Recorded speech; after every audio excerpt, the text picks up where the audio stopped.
Our film starts with a servant going into a room with a coffin and knocking on it. A gorgeous blonde woman emerges and he gives her a drink of blood. They discuss how she needs virgin blood 3 times before Halloween, and the servant tells her not to worry, but she clearly is, as she talks about how hard it is to find a virgin in modern times. It doesn't help that when her 3 hench people return, they tell her the closest they could find was an 11-year-old, which she was disgusted by. Next, we see a teenage boy trying to get his girlfriend to sleep with him in his ice cream truck, which seems really cramped for that. Needless to say, it doesn't happen as she wants her first time to be special. What makes matters worse is literally everyone else in the parking lot is getting some but him. Mark, the frustrated virgin, vents to his friends how sometimes he feels like just finding a random woman to put out for him, as his girlfriend Robin has been holding out for 6 years. Him and his friends then decide to go out that night and cruise Hollywood. They eventually find a speed dating club while we see the Countess's hench people following them. Right when the guys are about to give up, they get a call at their table. A woman at the bar wants Mark to join her for a drink. His friends push him over to her, and as she turns around, we see that it's the Countess. After some small talk and an obvious inability of Mark to not stare at the real stars of this film, Lord Hutton's cleavage, they end up having to leave when his friends get in trouble with a guy who was there to find his cheating wife. The Countess sweeps Mark off during the commotion, and the two head off in her limo. Back at her place, Mark continues to be awkward as the Countess continues to flirt way harder than she needs to. She bites his buttons off while he rambles, then when she gets down to his pants, we hear him yell in pain. The next time we see him, he's knocked out and his pants are around his ankles. Her servant Sebastian reminds the Countess to keep tabs on him. She wakes him up and they send him on his way, with him remembering nothing but having a dream about being a Capri Sun. When he tries to tell the Countess about Robin, she surprises him by telling him she's okay with it and part of him belongs to her. She then tells him she'll see him in his dreams. The next day at school, Mark's friends press him about what happened between him and the Countess, not very discreetly and completely ignoring that they can see Robin literally behind him. Robin angrily confronts Mark and storms off. After several scenes of him acting weird with his friends and family being worried, we get a dream sequence of him and the Countess on a date, with him waking up when he sees blood on the Countess's mouth after a kiss.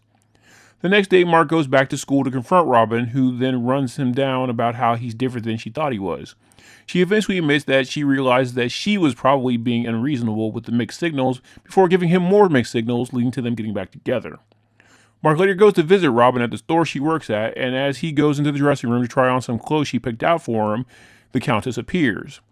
After some wordplay where Mark is yelling at the Countess to leave him alone, but Robin thinks he's talking to her, he yells in pain again and Robin finds him on the ground. As the Countess leaves the store, she lets Sebastian know that she doesn't like Robin getting in the way. After more scenes of Mark acting weird, including hissing at some kids just asking for ice cream, he has the church to give a confession about the situation, but ends up only talking to a bum that walks into confessional instead. That night, Mark has his second Countess dream, this time with him being Dracula and biting Robin at the request of the Countess. Next, we see Robin and Mark head to the school's Halloween party. Robin is dressed as Jill from Jack and Jill, and everyone assumes Mark is dressed as a vampire since he's in all black, though he claims to not have a costume on. As the dance starts, the Countess shows up and they begin to have a dance contest between her and Robin over Mark, with Robin out of nowhere actually trying to be a bit spicy and winning his attention while no one in the high school questions who the grown woman is seducing a teenager and biting his buttons off. The Countess storms off upset at the L that she just took from a teenage girl, and Sebastian telling her that there's more than one way to skin a cat. Mark continues to act weird, but he eventually confesses to Robin that he thinks the woman who they dance with is a vampire that is trying to turn him into one. She doesn't believe him until she sees that he doesn't have a reflection. Robin heads to a bookstore to research vampires, and the librarian explains that a female vampire needs to feed on the blood of a virgin to maintain her beauty. He told her an 18-year-old would not be a target since no 18-year-olds are virgins, but in order to find out for sure, she needs to check his inner thigh. Instead of checking herself like a normal girlfriend would, Robin recruits his friends to try to look at his thighs, and instead of them asking, they decide to bum rush him in the shower, leading to everyone else in the shower running away in panic, thinking it's a molestation.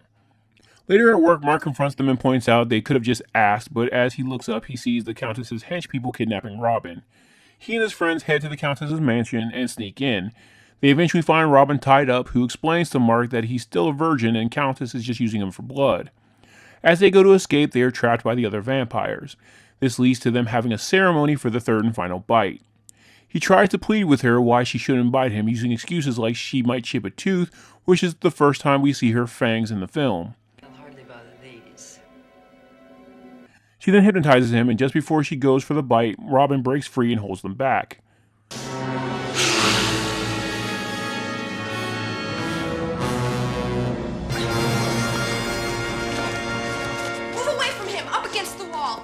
The countess tells her crosses don't work, but when Mark's friends hold her back with fire, making it strange that they light candles for the ceremony, that gives Robin and Mark the time to escape. But just before they escape, the countess once again hypnotizes them.